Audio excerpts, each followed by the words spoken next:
If you get value from this channel, the best way to support it is simple: subscribe. All right, let's get into what just happened, because the last 72 hours have been some of the most violent I've ever seen in precious metals markets, and I've been watching these markets for a long time. Today we're going to break down the 26% crash in silver that happened in less than a single trading day. We're going to talk about the 9% drop in gold, which was the worst single-day move in over a decade.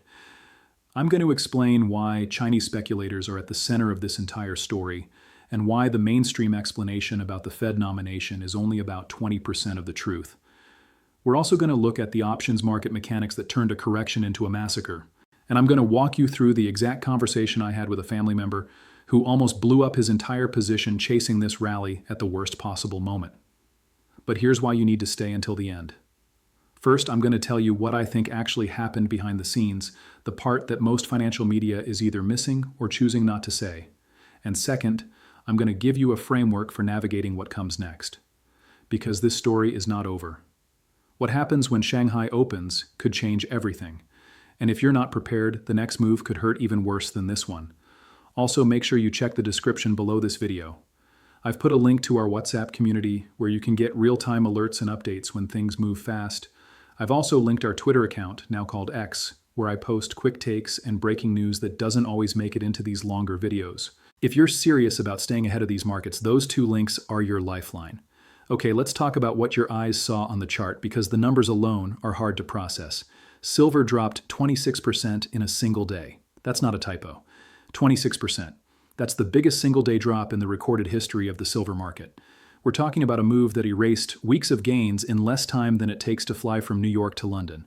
Gold dropped 9%, which was its worst day in more than a decade. And copper, which had spiked past $14,500 a ton just days earlier, came crashing back down so fast that traders literally couldn't execute orders. One of the heads of trading at a major bullion refiner, a company called Harrius, said something that stuck with me. He said, "Gold is supposed to be a symbol of stability, but a move like this is not a symbol of stability." And he's right. When the asset people buy for safety becomes the asset that moves like a meme stock, something has fundamentally shifted in the market structure. Now, here's the first cliffhanger I want you to lock in. When you see gold, silver, and copper all crash together in the same window, that's not millions of individual investors making the same decision at the same time. That's machinery, that's positioning, that's forced selling. And the why behind that forced selling matters more than the candles on your chart. The mainstream explanation you've probably already heard is that President Trump announced he was nominating Kevin Warsh to lead the Federal Reserve, and that sent the dollar higher, which pressured metals. And look, that's not wrong. That did happen. The dollar did strengthen. But if you think a Fed nomination alone caused a 26% crash in silver, you're missing about 80% of the story. Here's what actually set the stage. For the past several weeks, maybe even months, Chinese speculators have been piling into metals at an absolutely historic rate. I'm not just talking about institutional money. I'm talking about individual retail investors in China, large equity funds that normally trade stocks suddenly venturing into commodities, and a wave of momentum-driven buying that pushed gold, silver, and copper to levels that made no sense from a fundamental supply and demand perspective. Gold hit $5,500 an ounce, silver topped $121, copper hit $1,450. These weren't prices driven by industrial demand or mining supply constraints. These were prices driven by pure speculative momentum, hot money chasing hot money. And here's the part almost nobody says out loud. When Chinese investors pile into a trade, they pile in hard. The buying is aggressive, leveraged, and heavily concentrated in derivatives. And when they decide to take profits, they take profits just as hard. The same mechanics that pushed prices up parabolic are the same mechanics that can crash prices in an afternoon. One former head of commodities at Bridgewater Associates explained it perfectly.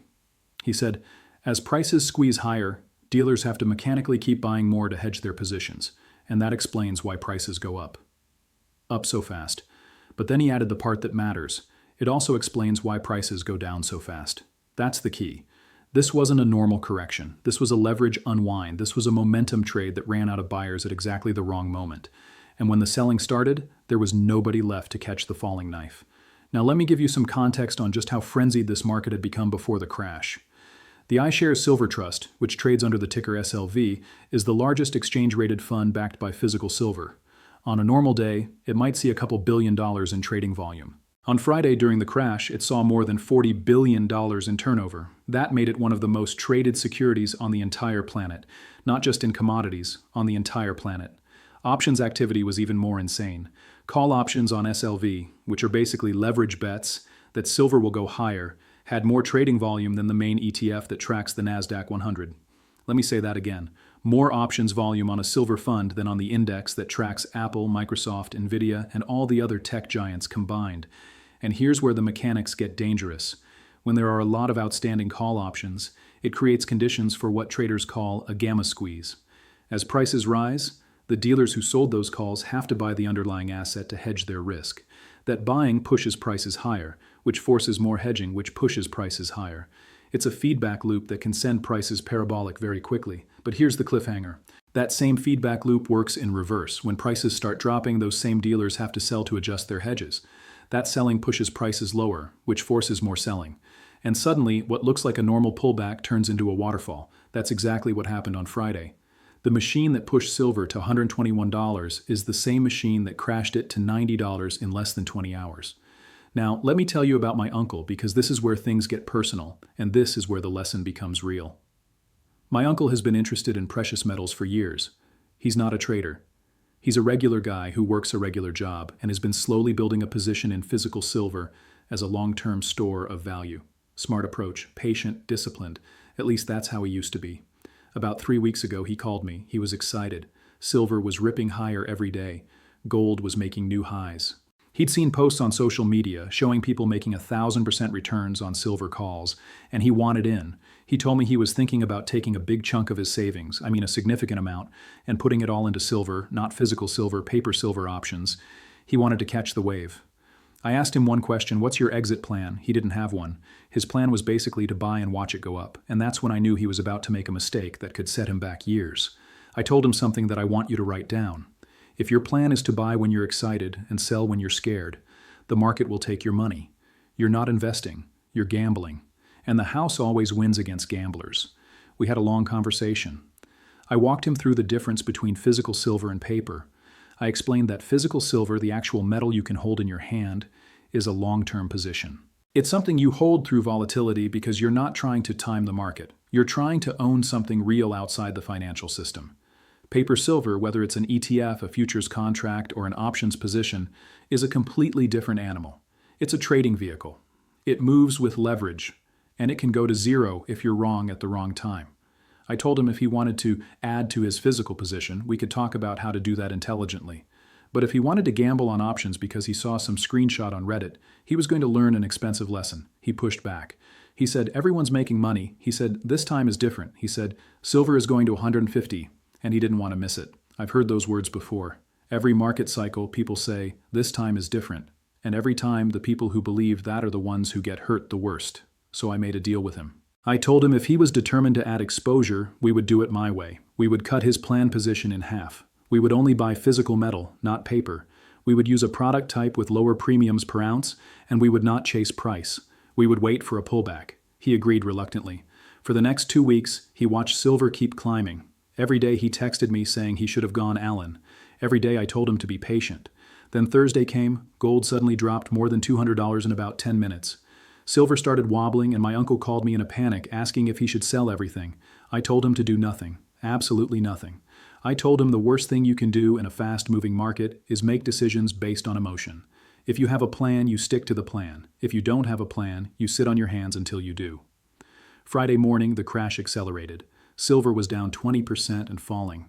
My uncle was convinced it was going to zero. He wanted to dump his physical silver at a loss just to feel like he was doing something. I told him that's exactly what the market wants you to do. The market wants you to buy at the top when you're greedy and sell at the bottom when you're scared. That's how wealth transfers from weak hands to strong hands. And he needed to decide which kind of hands he wanted to have. We sat on the phone together and watched the market. We didn't buy, we didn't sell, we just watched. And I explained to him what was actually happening. The leverage was unwinding. The momentum traders were getting flushed. The algorithms were feeding on each other. This wasn't the end of silver. This was the market taking out the tourists. By the end of Friday, silver had stabilized, at least temporarily. My uncle still had his physical position. He hadn't chased the top. He hadn't panic sold the bottom. And he learned a lesson that will serve him for the rest of his investing life. Here's what I want you to take from that story. The people who got destroyed on Friday weren't the people holding physical metal as a long-term position. The people who got destroyed were the people who chased a parabolic move with leveraged positions and no exit plan. They were playing a game they didn't understand against opponents who do this for a living, and they paid the price. Now, let me give you a framework for thinking about what comes next, because this story is far from over. The first thing you need to understand is that what happens in Shanghai matters more than what happens in New York right now. Chinese demand has been driving this entire rally. Chinese selling triggered this crash. And when Shanghai opens on Sunday evening, New York time, we're going to find out whether Chinese buyers see this as a buying opportunity or whether they're ready to dump more. Here's a piece of context that's critical. Chinese exchanges have daily price limits on silver contracts. That means if the price on Friday in New York crashed faster than Shanghai's limits allow, Shanghai's prices haven't fully caught up yet. When trading opens, there could be additional catch-up selling that extends the drop, or there could be aggressive buying from investors who see the lower prices as a gift. Nobody knows which way it's going to go. Anyone who tells you they know is either lying or selling something. But here's what I'm watching. Reports from Shuai, which is a major bullion trading hub in China, suggest that tightness in silver has eased somewhat. There's more selling than buying over the weekend. But importantly, there are no signs of panic selling. And silver prices in Shuai are still trading at a premium to exchange contracts. That last part is significant. If physical silver is trading at a premium to paper silver, it means there's still underlying demand for real metal, even while the paper market is crashing. That disconnect tells you something important about who's selling and why. The other thing I'm watching is what Chinese banks are doing. Several major banks, including China Construction Bank and Industrial and Commercial Bank of China, announced fresh measures on Friday to curb risks tied to retail gold accumulation products. They're raising minimum deposit amounts. They're implementing quota controls. They're telling customers to heighten risk awareness. When banks start restricting access to a product, it usually means they're worried about their exposure. And when banks are worried about their exposure, it means the system is under stress. Now, here's my take on what this all means for you. If you're holding physical precious metals as a long-term store of value, this crash changes nothing about your thesis. The reasons people own gold and silver haven't changed. Currency debasement is still happening. Government debt is still exploding. Central banks are still buying gold at record rates. Geopolitical instability is still accelerating. None of that went away on Friday. The only thing that changed was the price on a screen. If you were thinking about adding to a physical position, this pullback might actually be an opportunity. But, and this is critical, you don't catch falling knives. You wait for stabilization. You wait for the panic to subside. And you buy according to a plan, not according to your emotions. If you're trading paper metals, options, futures, leveraged ETFs, you need to understand that you're playing a different game entirely. That game requires discipline, risk management, and an acceptance that you can be right about the direction and still lose money because of timing. Most people should not be playing that game. And if you are playing it, you need to size your position so that even a 50% drawdown doesn't wipe you out. Here's a practical checklist I want you to use before you make any decisions this week. First, define your purpose. Are you buying physical metal as a long-term store of value, or are you trading for short-term profit? Those require completely different approaches. Don't mix them up. Second, understand your all-in cost. If you're buying physical, you're paying spot price plus a premium. That premium can vary widely depending on what you're buying and where you're buying it. Your break-even is not the spot price. It's the spot price plus whatever premium you paid. Most beginners don't understand this, and it leads them to make bad decisions. Third, never commit your full position on your first buy. Split your purchases across multiple price levels. If you're right, you still win. If you're wrong, you have ammunition to average in at better prices. This one rule has saved more portfolios than any technical indicator ever invented. Fourth, ignore the noise. You're going to see 100 different explanations for why this crash happened and what's coming next. Most of it is speculation dressed up as analysis. Focus on what you can control and what you can verify. Watch the physical premiums. Watch the delivery times. Watch what's actually happening in the supply chain. That's where the real information lives. Fifth, have an exit plan before you enter. If you don't know at what price you'll take profits or cut losses, you're not trading. You're hoping, and hope is not a strategy. Now let me talk about something that's bothering me about the mainstream coverage of this crash. Every headline I've seen blames the Fed nomination. Trump nominates Wersch. Dollar goes up, metals go down. Simple story, easy to understand, and almost completely missing the point. Yes, the worst news was the trigger, but the trigger is not the cause. The cause was weeks of speculative excess, leverage accumulation, and momentum chasing that had pushed prices far beyond any reasonable fundamental value. The worst news was just the match. The gasoline had been poured for weeks. And here's the part that really bothers me. When prices were going up, nobody in the mainstream media was asking whether the rally was sustainable. Nobody was warning that Chinese speculative flows were driving prices to irrational levels. Nobody was explaining the gamma squeeze mechanics that were amplifying every move. They were just reporting higher prices like it was all normal and healthy. But now that prices are crashing, suddenly everyone has an explanation. Suddenly everyone saw it coming. Suddenly, it's all obvious in hindsight. That's not analysis. That's storytelling after the fact. And if you're making decisions based on that kind of coverage, you're always going to be one step behind. This is why I do what I do with Financial Crux. I'm not here to tell you a story that makes you feel smart after the move already happened. I'm here to help you understand the mechanics before the move so you can position yourself intelligently rather than react emotionally. Now let's talk about what might happen next, because there are several scenarios we need to consider. Scenario 1, Shanghai opens weak and the selling continues. If Chinese investors see Friday's crash as confirmation that the rally is over, they could dump more positions into the Asian Open. That would create additional downside pressure and could test lower levels we haven't seen in weeks. If this happens, you need to be prepared for more volatility and more pain if you're positioned long. Scenario 2, Shanghai opens with aggressive buying. The pullback ahead of Lunar New Year could be seen as a buying opportunity. Retail investors who missed the rally might step in to buy the dip. If this happens, we could see a sharp bounce that catches the bears off guard. But be careful, because bounces in a downtrend can be traps. Just because price goes up doesn't mean the correction is over. Scenario 3, Shanghai opens mixed and we chop sideways for a while. This is honestly the most likely scenario in my view. After such a violent move, markets often need time to digest what happened. We could see days or even weeks of range-bound trading as the market figures out where fair value actually is. If this happens, the right move is patience.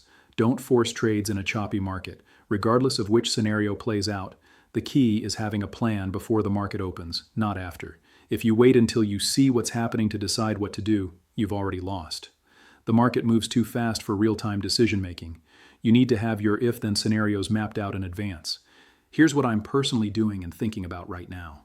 I'm not buying anything aggressively until I see at least 3 days of stabilization. I want to see the panic selling exhaust itself before I put new capital to work.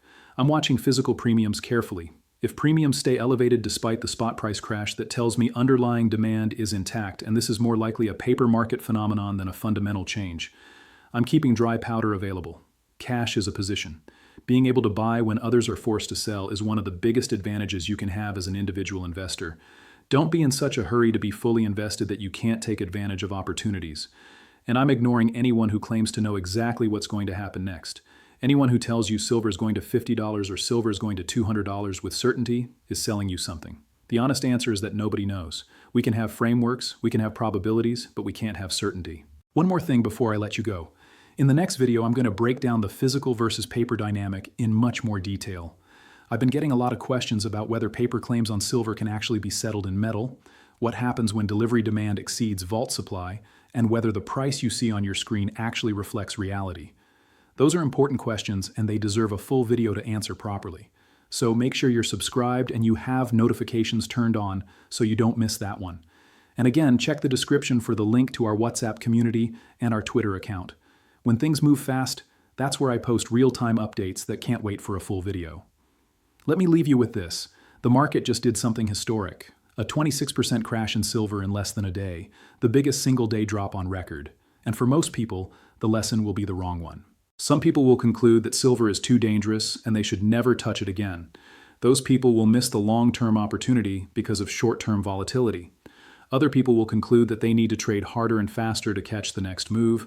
Those people will blow up their accounts trying to be smarter than the machines. The right lesson is much simpler. Understand what you own, understand why you own it, have a plan that accounts for volatility, and don't let emotions drive your decisions. Silver didn't stop being silver on Friday. Gold didn't stop being gold. The fundamentals that made these assets attractive before the crash are the same fundamentals that exist after the crash. What changed is the price, and price is just one variable in a much bigger equation.